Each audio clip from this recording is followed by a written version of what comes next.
અત્યારે તો સૂરજ આગ ઓકી રહ્યો છે અને શહેરીજનો આ ગરમીમાં જાણે કે જીવ ખોઈ રહ્યા છે। દરરોજ નવા નવા આંકડા સામે આવે છે, પરંતુ આંખોમાં બેઠેલો ચાતક કહે છે મારું ચોમાસું ક્યાંક આસપાસ છે। આ વખતે પ્રચંડ આગ ઓકતા સૂરજે એવા તપાવ્યા છે કે લોકો હવે એકબીજાને પૂછી રહ્યા છે કે ચોમાસું ક્યારે આવશે, કેટલું દૂર છે, કેવો વરસાદ વરસશે।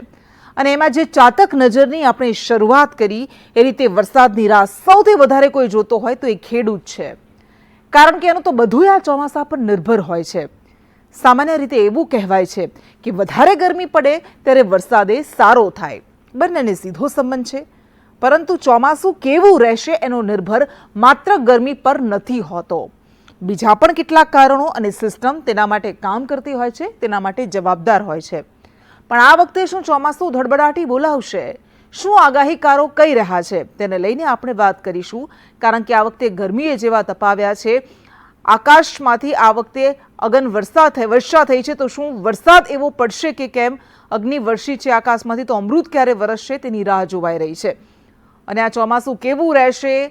ચોમાસું લાંબુ રહેશે એવું તો કહેવામાં આવી રહ્યું છે, પરંતુ શું આ લાંબા ચોમાસાના સમયકાળ દરમિયાન વરસાદ પણ સારો વરસશે? એવા પણ સવાલ થવા સ્વાભાવિક છે। ત્યારે કેટલાક આંકડાના માધ્યમથી, ગ્રાફિક્સના માધ્યમથી આપણે સમજીશું કે આગાહીકારો દ્વારા શું આગાહી કરવામાં આવી છે। તો જે રીતે અમે આપણે સ્ક્રીન પર બતાવી રહ્યા છીએ, આ વખતે વર્ષા વિજ્ઞાન મંડળના આગાહીકારો જેમનું સંમેલન યોજાયું અને તેમણે આગાહી કરી છે, મોટાભાગના જે આગાહીકારો છે તેમનું એવું કહેવું છે કે આ વર્ષે ચોમાસું લાંબુ રહેશે, આસો મહિના સુધી ચોમાસું રહેશે। એટલે 15 જૂને આ ચોમાસાનો પ્રારંભ થશે અને 20 ઓક્ટોબર સુધી 4 મહિના કરતાં વધારે સમય સુધી આ ચોમાસું રહેવાનું છે। ચોમાસામાં 12 થી 14 આની જેટલે વરસાદની પણ આગાહી કરવામાં આવી છે આ આગાહીકારો દ્વારા। જૂનના બીજા સપ્તાહથી ચોમાસું નિયમિત બેસવાની શક્યતા છે, બેસવાની સંભાવના છે અને હવામાન વિભાગ દ્વારા પણ આ જ વસ્તુ કહેવામાં આવી છે। પરંતુ 20 ઓક્ટોબર સુધી વરસાદ રહેશે, આગાહીકારો દ્વારા આ કહેવામાં આવ્યું છે। અને જૂનમાં જ 15 જૂનથી 23 જૂન સુધી જ વાવણી લાયક વરસાદ થઈ જશે। તળાવ અને કૂવામાં પાણીનો સંગ્રહ પણ સારો થશે, એટલે આ વખતે એકંદરે ચોમાસું સારું રહેશે તેવું કહેવામાં આવ્યું છે। ગુજરાતભરના 60 જેટલા આગાહીકારો આ સંમેલનમાં હાજર રહ્યા હતા અને તેમના દ્વારા આ આગાહી કરવામાં આવી છે।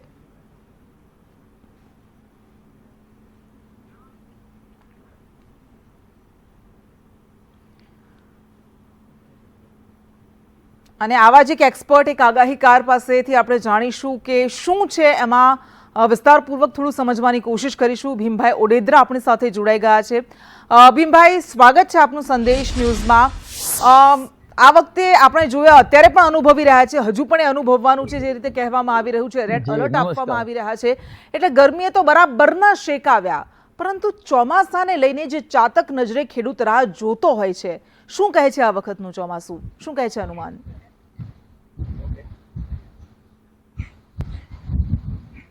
ચોમાસું તો ખૂબ સારું થશે, ખૂબ વરસાદ થશે અને લાંબામાં લાંબુ ચોમાસું વર્ષા ઋતુ રહેશે। અચ્છા, લાંબુ રહેશે, પણ શું વરસાદ પણ એવો વરસશે અને કેટલા મહિનાનો સમય? કારણ કે અલગ અલગ સમયગાળો આપવામાં આવી રહ્યો છે।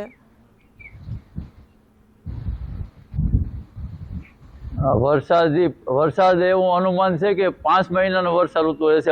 જેઠ થી આસો મહિના સુધી વરસાદ વરસશે અને જેઠ મહિનામાં એટલે કે જૂન મહિનામાં 15 જૂન થી 23 સુધીમાં વાવણી થશે।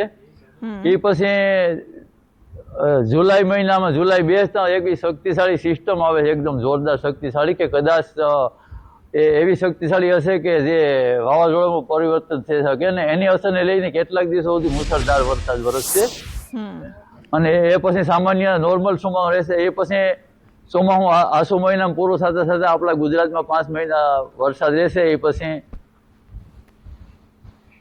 હા ભીમભાઈ, આપ બોલતા રહો।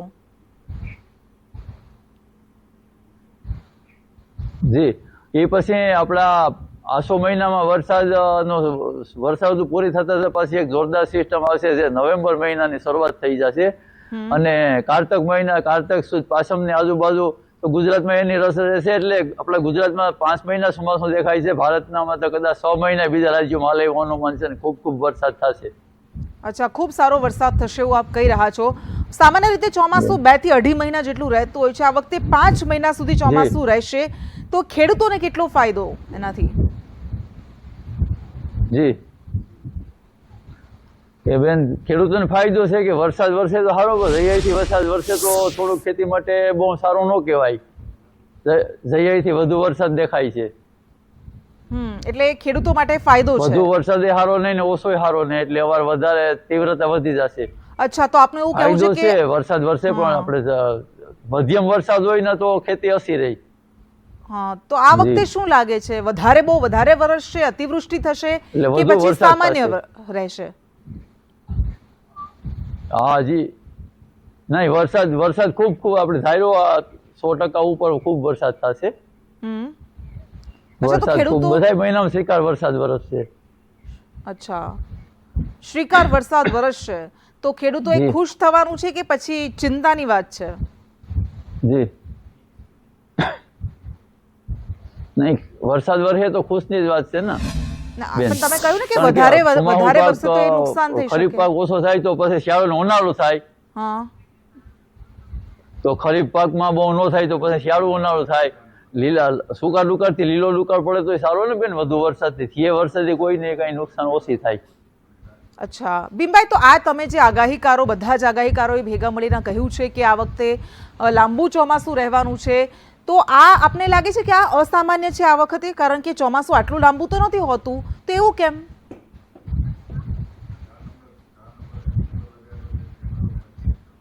તો એવું એનું કારણ છે બેન કે જે આ પ્રકૃતિની અસર છે એ ફળઝાડ ઉપર થાય છે, ફળ ફૂલ ઉપર થાય છે, પશુ પક્ષીઓ ઉપર થાય છે. પશુ પક્ષીઓમાં અને કોઈ ટીટોળી છે, જંગલના પક્ષી છે, કોઈ શિયાળ છે, એમાં વધારે વરસાદ, મોર છે, બપોરમાં વધારે વરસાદ દેખાય છે. અને અનુરૂપ વર્ષા ઋતુ આવતા વર્ષા ઋતુની શરૂઆતમાં એક જોરદાર સિસ્ટમ છે. મેં કીધું જૂન મહિનામાં, જૂન બેસતા એટલે જૂનની 11 તારીખથી વાવણી થયા પછી 15-20 દિવસમાં જૂનની 11 તારીખથી 25 તારીખ સુધી વરસાદ રહેશે. અચ્છા, અને 25 ગુજરાતના તારીખ સુધી વરસાદ રહે એવી શક્તિશાળી સિસ્ટમ છે. પછી વર્ષા ઋતુ પૂરી થતા પણ જી બિલકુલ બિલકુલ, હા, આપ વાત પૂરી કરો. જી એટલે આપણે વર્ષા ઋતુ પૂરી થતા પણ ખૂબ પછી જોરદાર સિસ્ટમ આવે એમ વર્ષા ઋતુના મહિના વધી જાય એમ છે. અચ્છા, તો ગુજરાતના અલગ એટલે અલગ ખૂબ ભાગોની આપણે વાત વરસાદ થશે, કરીએ. બહુ લાંબુ ચોમાસું લેશે. એનું કારણ આ છે કે બે સિસ્ટમ. હા, જી અચ્છા, હા, ગુજરાતના અલગ અલગ ભાગોની વાત કરીએ, સૌરાષ્ટ્રની, ઉત્તર ગુજરાતની, દક્ષિણ ગુજરાતની, મધ્ય ગુજરાતની, તો શું લાગે છે આપને આ ઝોન પ્રમાણે કેવો વરસાદ રહેશે?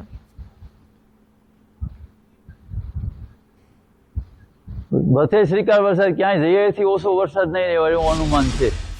અચ્છા, એટલે કોઈ પણ વિસ્તારે અછતનો સામનો નહીં કરવો પડે? ના, એ નહીં બને એવું દેખાય છે. અચ્છા, કયા આધારે ભીમભાઈ આ અનુમાનો લગાવવામાં આવતા હોય છે આ બધા જ આગાહીકારો દ્વારા? કયા પરિબળોને ધ્યાનમાં લેવાતા હોય છે? એ અમે તો પ્રકૃતિના અસરમાં બેન હું તો પરિબળ ધ્યાનમાં લઉં છું કે ફળ ફૂલ ઉપર થાય, પશુ પક્ષી ઉપર થાય. આ ટીટોળી છે એમાં આકર્ષણ થાય ઋતુનું. પછી બપૈયા છે, મોર છે, દેડકા છે, એ ઉપરથી ઘણા બધા અનુમાન બેસ થાય છે. એ ઉપરથી કોઈ ઐતિહાસિક ઘટના ઘટે તો આપણે જાણવાનું મળે છે. અતિવૃષ્ટિ થાય, અનાવૃષ્ટિ થાય, કે જો એ બેમાંથી એક ન થાય તો આપણે નોર્મલ ગણવાનું, પણ અતિવૃષ્ટિ થાય તો પશુ પક્ષી બતાવે ને અનાવૃષ્ટિ થાય તો બતાવે છે. અચ્છા, તો આ જે અનુમાન છે પ્રકૃતિના પરિબળોને આધારે આપ કરતા હોય છો, એ ચોક્કસ કેટલા હોય છે? ચોકસાઈ કેટલી હોય છે એમાં? ઉપર નીચે થવાના ચાન્સીસ કેટલા? ચોકસાઈ બેન ગઈ સાલ મેં કીધું હતું કૃષિ યુનિવર્સિટીમાં, એ ગઈ સાલ એ ઉપરથી કીધું હતું. ગઈ સાલ 23 વર્ષા ઋતુનું અનુમાન કર્યું હતું અને મેં કીધું હતું કે ખૂબ વરસાદ થશે. અને વર્ષા ઋતુ સ્ટાર્ટિંગમાં ખૂબ વરસાદ થયો, પછી વર્ષા ઋતુ તોફાની રહેશે, એ પછી વર્ષા ઋતુ તોફાની રહી. અને 2023 ની વર્ષા ઋતુ તોફાની અત્યાર સુધીમાં એવી તોફાની છે ને જાનમાલની ખુવારી ક્યાંય નથી એવી થઈ. અને આપણે 100% હવા 150% વરસાદ પડ્યો, છતાંય પણ વરસાદની અસર કીધી તેમ વરસાદની અસર અત્યારે વર્તી રહ્યા છે. આપણે આ ગઈ સાલનું અનુમાન આ પશુ પક્ષી ઉપરનું મેં આપણી બધા પત્રકાર ભાઈઓને આપ્યું હતું જુનાગઢ.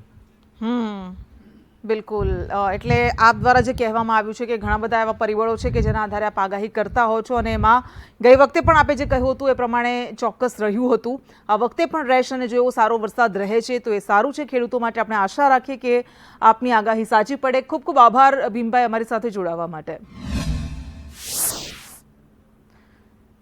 તો જે રીતે આગાહી કરવામાં આવી છે કે આ વખતનું ચોમાસું ધડબડાટી બોલાવશે અને એવી આશા પણ રાખીએ, કારણ કે ખેડૂતો કે જેમનું ભાગ્ય ભવિષ્ય બધું જ આ ચોમાસા પર નિર્ભર રહેતું હોય છે, આજે પણ આપણો ખેડૂત કુદરત પર નિર્ભર રહેતો હોય છે અને એના કારણે આ વરસાદ ખૂબ મહત્વનો બની જતો હોય છે. ચોમાસું સારું રહેશે એવી અનુમાન, એવી આગાહીઓ વચ્ચે હવે એ 15 જૂને જ્યારે ચોમાસાની આગાહી કરવામાં આવી છે એટલે બહુ દૂર નથી, થોડી રાહ જોવી પડશે.